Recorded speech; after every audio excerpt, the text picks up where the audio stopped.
Oke, saya akan langsung ajak pemirsa untuk memantau ya ini situasi orang-orang yang lagi mau mudik lah ya. Tapi di Terminal Kalideres ya, Pak ya? Iya, tadi di terminal sudah ada, di tol sudah ada, Ya. tadi sudah ada reporter kami, reporter Reporter ya teman-teman ini kita. Nah, sekarang ini reporternya spesial. Spesial ada siapa, Bay? Langsung kenalin, Bay. Kita kenalkan ya, ini reporter Ustadz Wijayanto yang akan memberikan informasi di Terminal Kalideres, kondisinya bagaimana dan juga mungkin sedikit tausiah ya untuk memberikan semangat bagi para saudara-saudara kita yang akan berangkat mudik dari Terminal Kalideres. Silakan Ustadz Wijayanto. Assalamualaikum warahmatullahi wabarakatuh.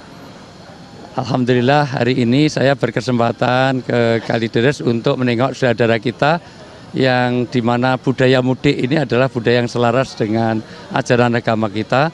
Karena itulah bagian dari silaturahmi kita, karena orang Indonesia ini adalah bilokal.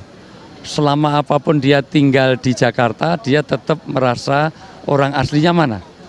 Ada orang yang hidupnya lebih lama di Jakarta daripada di Wonogiri, tapi karena asalnya dari Wonogiri, dia tetap mengatakan dia orang Wonogiri.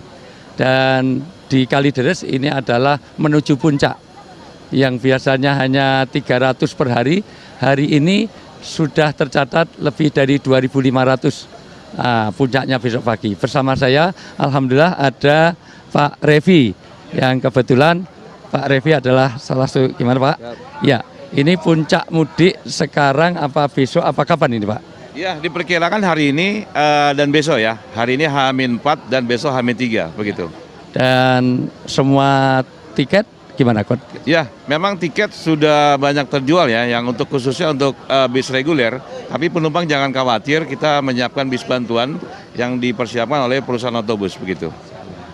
Alhamdulillah servis maksimal dari Dishub untuk memfasilitasi para pemudik, karena ini jadi euforia sudah sekian lama yang enggak pulang kampung mudik, jadi wajar saja kalau ini ada lonjakan penumpang yang luar biasa. Dan di sebelah saya ada siapa namanya Pak? Suryatmaja, Pak Eka Suryatmaja. Pak Eka Suryatmaja mau mudik kemana Pak? Uji ke Bengkulu, daerahnya Curug Muaraman, Rejang Lebong. Ya. Sudah berapa lama nggak mudik Pak? Kebetulan udah 4 tahun kena ada COVID kemarin kan nggak ini. 4 tahun gara-gara COVID sudah tidak bisa mudik, dan hari ini mudik bersama siapa Pak? Sama anak, keluarga. Sama anak dan keluarga. Masya Allah, orang mudik itu satu tentu harus diniatkan untuk silaturahim. Maka silaturahim yang pertama yang didahulukan adalah orang tua. Karena semua amal kebaikan itu mu'alakun alal, dia akan, mohon maaf, dia akan menggantung bainas sama wal ard, antara langit dan bumi kalau ada kedurakan pada orang tua. Dan tentu orang tua tidak cukup dengan dikirimi pesan singkat. Maafin, nggak bisa pulang ya Pak. Terus bapaknya jawab oke. Nah itu kurang. Maka kalau bisa bawa oleh-oleh. Ngomong-ngomong bawaannya apa aja nih Pak? Ini buat pakaian, oleh-oleh. Orang tua masih ada? Alhamdulillah masih ada dua-duanya. Itu surganya kita di orang tua. Maka kalau bisa tetap kita bakti pertama orang tua. Meskipun orang tua ada 3. 1 orang tua kandung, 2 mertua, 3 orang yang berjasa dalam hidup kita. Cari guru-guru SD, SMP, SMA yang dulu pernah ngajar kita, atau Pak D, Budi, kerabat kita. Karena itu adalah jalan surgawi kita. Kelengkapan puasa kita ini kalau tidak sekedar tidak makan, tidak minum, tapi juga bagaimana menjalin hubungan dengan sesama. Dan tentu saya cukup berpesan dalam silaturahmi ini tentu bagaimana jaga diri, jaga apalagi masih ada COVID, juga dijaga terhadap barang-barangnya, karena jangan sampai tertukar, jangan sampai kebawa orang lain atau membawa miliknya orang lain. Itu jadi penting karena ini juga bagian dari niati untuk ibadah. Nah, jadi mudik ini bagian dari ibadah kita, karena kenyataannya mudik ini adalah berkaitan dengan peredaran ekonomi, berkaitan dengan budaya, sosial, bahkan di situ berbicara tentang hubungan batin di antara orang tua, kerabat, dan seterusnya. Nah, tentu di sana nggak usah flexing, pamer tas-tas dari emas, nggak usah pamer jeep-jeep mewah, moge-moge, nggak usah. Toh nggak ada kan, nggak ada mobil mewah, ya apa yang dipamerkan. Ya karena kadang-kadang kita itu sarana untuk flexing. Mentang-mentang punya cincin ngomongnya, wah gimana kabarnya? Diajak ngomong, ditanya toilet aja itu kanan kiri lah naik gitu. Untung yang di daerah Bengkulu Pak. Nah, kadang-kadang penjualnya itu giginya pakai emas. Jadi ditanya sekilo berapa Bu? Sekilo berapa? 10.000, 20.000. Ternyata pamer juga. Jadi bukan sarana untuk pamer kekayaan, bukan itu. Jadi kita bersilaturahmi, niati untuk mudik, jaga diri, jaga itu, jangan lupa doa. Penuh dengan doa karena doa itu adalah mukhul ibadah. Dari doa nanti mudah dilancarkan karena kenyataannya perjalanan yang biasanya berapa jam sampai di sana? Biasanya 28 jam.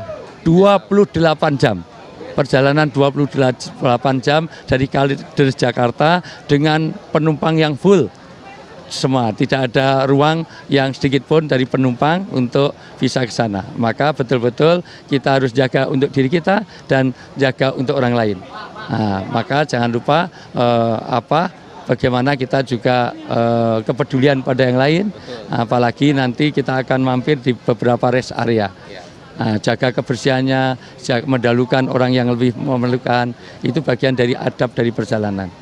Bahkan kalau bisa kita mengenal satu dengan yang lain. Maka sunnahnya nanti setelah berdoa ya bis mulai bergerak, doanya itu ya bagaimana subhanalladzi sakhkhara lana hadza wa ma kunna lahu muqrinin wa inna ila rabbina lamunqalibun. Terus tengok kanan, tengok kiri. Senyum ke kanan, senyum ke kiri. Kenapa senyum kanan? Hikmahnya adalah supaya tahu siapa yang di kanan kita. Dan senyum kiri supaya tahu kenal di sebelah kiri kita. Ada Pak Wahyono, ada Pak Revi, ada supaya nanti kenal. Sehingga nanti dengan kenal itu satu, dengan mengenal maka nanti ada keakraban. Ada dialog, jangan duduk langsung diem saja. Nah, kenal kanan kiri karena menambah persaudaraan. Itu akan memberkahkan rezeki kita. Karena dengan mudik jangan lupa kita juga silaturahmi yang di bus. Kalau saling kenal itu juga ada keamanan. Di situ akan tafaruju hamin. Jadi nanti akan ada ya kita akan senang. Karena apa? Kalau kita nggak kenal pasti duduknya nggak nyaman. Maka suruh ta'aruf. Nanti setelah doa kenalan siapa Pak, dari mana, siapa Pak, dari mana. Karena nanti kalau kita tiba-tiba keluar bus itu sudah kenal siapa yang kanan kita, siapa kiri kita. Jadi betul-betul mudik lakukan ini semata-mata untuk ibadah. Ini adalah silaturahim, dengan silaturahmi satu akan menyehatkan. Ya, inilah pentingnya. Ini akan berkah rezeki kita, akan jadi jalan surgawi orang yang silaturahmi. Teman-teman yang mudik, niati inilah bagian silaturahim. Baik, ini pesan saya. Sampai ketemu nanti besok pagi insya Allah di tempat yang lain. Dan bagi para pemudik mudah-mudahan Allah berikan keselamatan, kelancaran semuanya. Jaga kesehatan, jaga iman, jaga diri, jaga harta. Saya kembalikan untuk Mas Bayu dan Mbak Vita. Saya dari Kalideres, Ustadz Wijayanto. Assalamualaikum warahmatullahi wabarakatuh. Waalaikumsalam warahmatullahi wabarakatuh.